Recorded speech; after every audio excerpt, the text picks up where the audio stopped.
Nous allons maintenant nous intéresser aux événements qui sont liés à la Deuxième Guerre mondiale, résumés dans le point numéro 13. Pour tenter justement cette mission de résumer les différents événements qui ont ponctué cette Deuxième Guerre mondiale, je vous propose de travailler, une fois n'est pas coutume, sur la ligne du temps.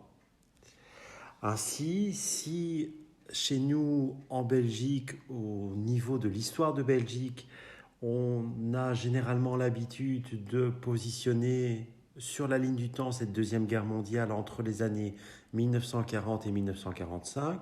Il faut remarquer que les premières heures de cette Seconde Guerre mondiale débutent déjà en 1939 par une date précise, une date symbolique. Le 1er septembre 1939, l'Allemagne nazie envahit la Pologne. Cet événement est resté dans l'histoire comme étant l'élément déclencheur de la Seconde Guerre mondiale. Suite à l'invasion de la Pologne par les nazis, la France et le Royaume-Uni vont déclarer conjointement la guerre à l'Allemagne le 3 septembre 1939. Qu'en est-il de la Belgique ? Eh bien, la Belgique, une nouvelle fois, joue sur sa neutralité pour éviter le conflit, pour éviter de rentrer directement en guerre face à l'Allemagne d'Hitler.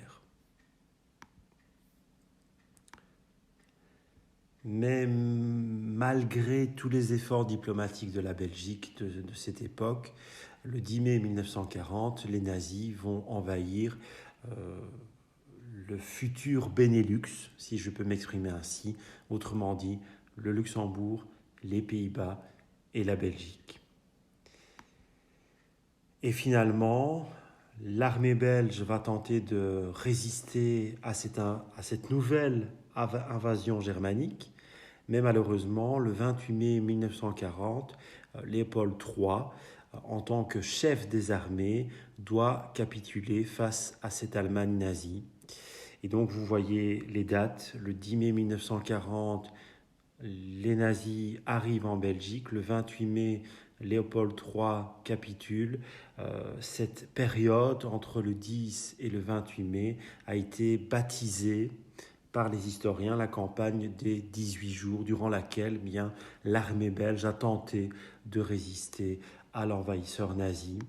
Et vous voyez sur cette photographie bien justement le roi Léopold III en compagnie de ses généraux et photographié à côté d'un tank. C'est aussi ça la grosse différence entre la Première et la Deuxième Guerre mondiale, bien fatalement, avec l'évolution, avec les décennies qui ont suivi, eh bien, vous avez des évolutions technologiques qui se sont marquées notamment dans l'armement et les tanks, les chars d'assaut, les Panzer, comme ils sont appelés en Allemagne, auront un grand rôle à jouer dans ces différentes batailles qui composent la Seconde Guerre mondiale.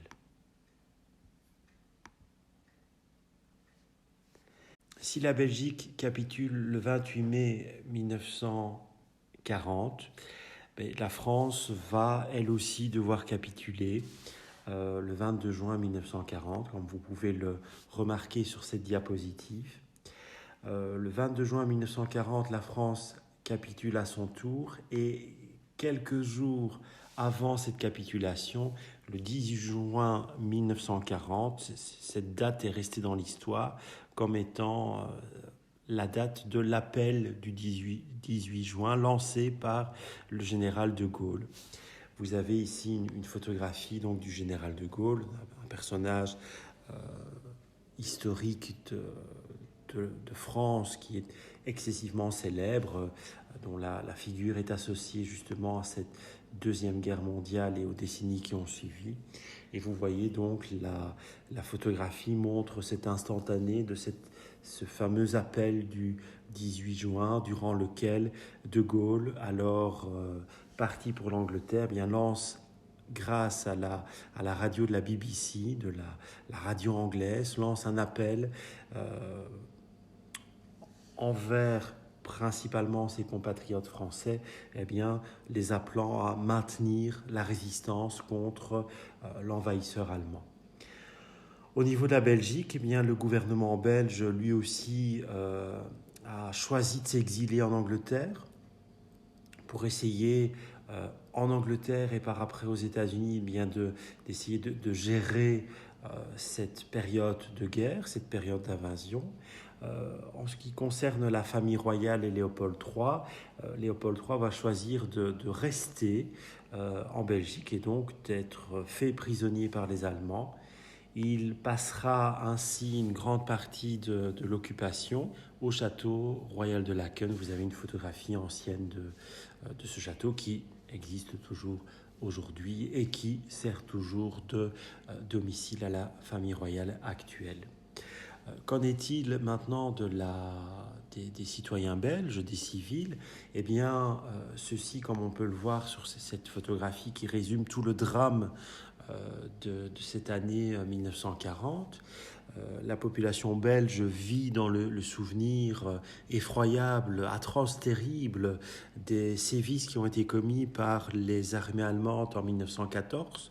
Donc, dès que les civils belges apprennent que les Allemands reviennent, que les Allemands envahissent à nouveau en 1940 la Belgique, eh bien, très nombreuses familles belges vont choisir la voie de l'exil. Et comme on peut le voir sur cette photographie, eh bien, certains Belges qui disposaient d'une voiture, par exemple, ou d'un petit camion, bien, vont essayer d'embarquer tous leurs biens personnels, du moins le maximum de biens personnels qu'ils peuvent prendre avec eux et partir en voiture sur la route de l'exil. Beaucoup de Belges essaieront justement de regagner la France, comme nous allons le voir sur la carte de géographie qui suit. Mais d'autres Belges ne bénéficiant pas de ces nouveaux moyens de transport, bien, comme on peut le voir sur la photographie, bien, ils vont choisir une petite charrette ou une petite carriole pour embarquer quelques biens de la famille et partir sur la route de l'exil. Cette carte est assez intéressante parce qu'elle nous montre justement l'étendue que va prendre l'Allemagne dès l'année 1940. Donc, vous voyez, hein, c'est cette zone grise qui est représentée sur la carte. Donc, la Pologne est tombée aux mains de l'Allemagne, l'Autriche également, la Belgique, les Pays-Bas, le Luxembourg et ainsi qu'une grande partie, plus de la moitié de la France est également placée sous l'occupation nazie. Et vous avez donc, si l'on suit cette ligne bleue, on voit justement le flot de réfugiés qui tentent de gagner les zones qui ne sont pas occupées par le régime nazi. Et certains, justement, en passant par l'Espagne et le Portugal, eh bien, partiront, s'exileront vers l'Amérique ou essaieront de rejoindre l'Angleterre.